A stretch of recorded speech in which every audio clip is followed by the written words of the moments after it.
मुख्यमंत्री जयराम ठाकुर की अध्यक्षता में सक्षम गुड़िया बोर्ड की बैठक प्रदेश सचिवालय में हुई। गुड़िया कांड के बाद गुड़िया बोर्ड का गठन 2018 में किया गया था ताकि जागरूकता फैलाई जा सके और गुड़िया कांड जैसा घृणित अपराध दोबारा ना घटे। मुख्यमंत्री जयराम ठाकुर ने बताया कि सरकार बनने के बाद सक्षम गुड़िया बोर्ड बनाया गया और हेल्पलाइन नंबर जारी किया गया, जिस पर 5000 से अधिक शिकायतें आई हैं। गुड़िया कांड जैसी घटना दोबारा न हो, इसके लिए ये बोर्ड लगातार कार्य कर रहा है और आगे शैक्षणिक संस्थानों में भी जागरूकता का अभियान चलाया जाएगा। प्रदेश में हो रही भारी बारिश और धर्मशाला में बादल फटने पर मुख्यमंत्री ने कहा कि उपायुक्त कांगड़ा से बात की है, सभी जानकारी ली जा रही है, हर संभव सहायता की जाएगी। सभी जिलों के उपायुक्तों को सभी जरूरी दिशा निर्देश दिए गए हैं ताकि किसी स्थिति से निपटा जा सके। पर्यटन सीजन के चलते पर्यटकों को नदी नालों के नजदीक न जाने की सलाह दी गई है। वहीं यूपी में जनसंख्या नियंत्रण कानून को मुख्यमंत्री ने अच्छी पहल बताया। उन्होंने कहा कि ये किस तरह लागू किया जाएगा, इसका अध्ययन किया जाएगा। गुड़िया बोर्ड जो हमने 2018 में कॉन्स्टिट्यूट किया था और उसके पीछे प्रमुख रूप से एक लक्ष्य ये था कि एक बहुत दुखद घटना हिमाचल प्रदेश में घटित हुई थी, जिसको गुड़िया कांड के रूप में जाना जाता है। बहुत बड़ा आंदोलन हुआ और लोग इस बात को लेकर के महसूस करने लगे कि बेटियां सुरक्षित नहीं है देवभूमि हिमाचल प्रदेश में।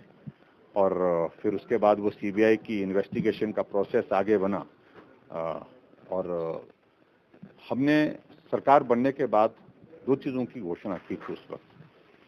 एक तो ये घोषणा की थी सरकार बनने के पश्चात कि हम एक डेडिकेट करेंगे एक फ़ोन लाइन, जिसको हम गुड़िया हेल्पलाइन बोलेंगे, जिस पर कहीं भी इस प्रकार घटना घटित होती है तो कोई भी बेटी अपने आप से सीधे उस फ़ोन के नंबर पर जो अपनी शिकायत दर्ज कर सकती है।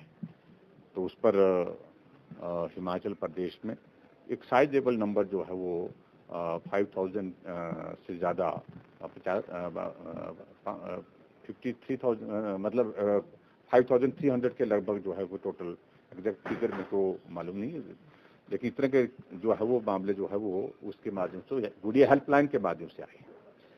और उसके बाद दूसरी बात हमने ये कही थी कि हम हिमाचल प्रदेश में गुड़िया बोर्ड के नाम से एक बोर्ड का गठन करेंगे, जो अवेयरनेस की दृष्टि से अपने कार्यक्रम निर्धारित करेंगे, ऐसी घटनाएं घटित ना हो उस बात को सुनिश्चित करेंगे। तो उस दृष्टि से आज की बैठक ये हमारी जो है इस बोर्ड की बैठक थी, जिसमें सभी माननीय मंत्री विभाग के और साथ में जो इसमें वाइस चेयरपर्सन हैं सक्षम गुड़िया बोर्ड की, वो भी उपस्थित थी और अधिकारी भी उपस्थित थे। उसमें विस्तार से चर्चा की आने वाले समय में अवेयरनेस की दृष्टि से किस प्रकार से हम लोग जो है वो लोग मतलब जो एजुकेशन इंस्टीट्यूशंस है पर्टिकुलरली उसमें जाकर के काम करेंगे और उसमें इस तरह की घटनाओं को कैसे रोका जाए, कम किया जाए, उसके लिए प्रयत्न करेंगे, प्रयास करेंगे। सर, कुछ दिन पहले गुड़िया के माता पिता भी आपसे मिले थे, वो फैक्ट इंक्वायरी चाह रहे थे। उन्होंने कही है बात, मैंने उस सारी चीज़ को लेकर के उनकी बात को सुनने के पश्चात हमने उसमें थोड़ा सा कानूनी सलाह लेने की बात कही है, क्योंकि अल्टीमेटली उसमें जो है वो सीबीआई ने इंक्वायरी की है। इंक्वायरी करने के बाद किसी एक को उन्हें दोषी पाया है उसमें, और दोषी पाने के साथ सजा भी उसमें मुकर्रर कर दी गई है। तो ऐसे में उस सारी चीज़ पर टिप्पणी करना उचित नहीं है। सीबीआई की इन्वेस्टिगेशन लंबी हुई है, कोर्ट की जो है अपनी एक अलग से उसमें सारी प्रोसीडिंग होने के बाद जजमेंट आई है, लेकिन उन्होंने कहा कि हम इस सारी चीज़ से संतुष्ट नहीं हैं। तो कानूनी तौर पर क्या किया जा सकता है, सरकार की ओर से क्या विचार किया जा सकता है, वो सारी चीज़ के लिए हमने कहा उस सारी चीज़ को एग्जामिन करेंगे। के लिए तैयार कर दिया है कि वो अपने अपने ज़िले में विभाग को अलर्ट पर रखे, क्योंकि बारिश के मौसम में कहीं भी किसी प्रकार की कठिनाई किसी पर्यटक को भी ना हो, और उसके साथ साथ में अगर इस प्रकार की बाढ़ या बादल फटने की घटना घटित होती है तो रेस्क्यू के लिए जो है वो अपने आप को जो है ऑपरेशन को प्रभावी ढंग से करने के लिए उसके लिए तैयारी रखें। उस दृष्टि से मैंने आज डिप्टी कमिश्नर कांगड़ा से बातचीत हुई है और सरवीन चौधरी जी माननीय मंत्री है, इनके क्षेत्र में भी शाहपुर में भी जो है वो एक जो है नदी जो है वो बहुत पानी उसमें बारिश का ज़्यादा आने के कारण नुकसान उसने भी किया है। तो मकलोडगंज की जो बात कही है, मैं अभी देख रहा था, हमको कांग्रेस से कुछ फ़ोन आ रहे थे, मैं उसकी सारी डिटेल्स वर्कआउट करता हूँ, जो भी उसमें करने का होगा वो निश्चित रूप से करेंगे।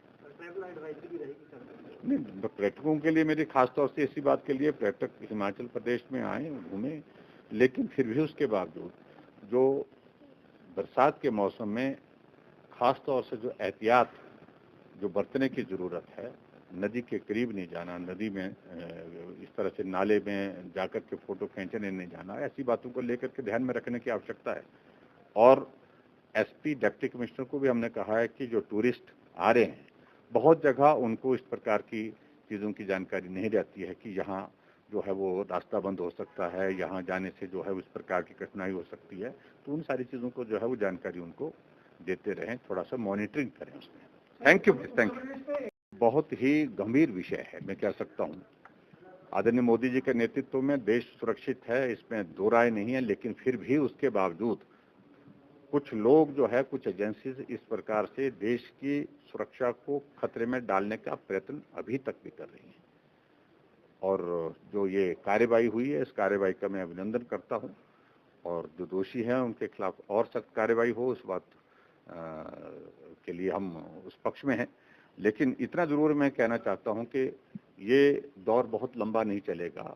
आदरणीय मोदी जी और योगी जी उत्तर प्रदेश के मुख्यमंत्री हैं, तो सारी सख्ती से इसको जो जिस प्रकार से निपटने की जरूरत है, तो निश्चित रूप से वो निपटेंगे भी। सर, जनसंख्या नियंत्रण कानून कहाँ लाया जा रहा है? क्या आप इस दिशा में बाकी सरकारों अच्छी एक पहल है, और इसमें क्या क्या किस प्रकार से उनने सारा प्लान किया है, सारी चीज को अध्ययन करने की आवश्यकता है। Thank you.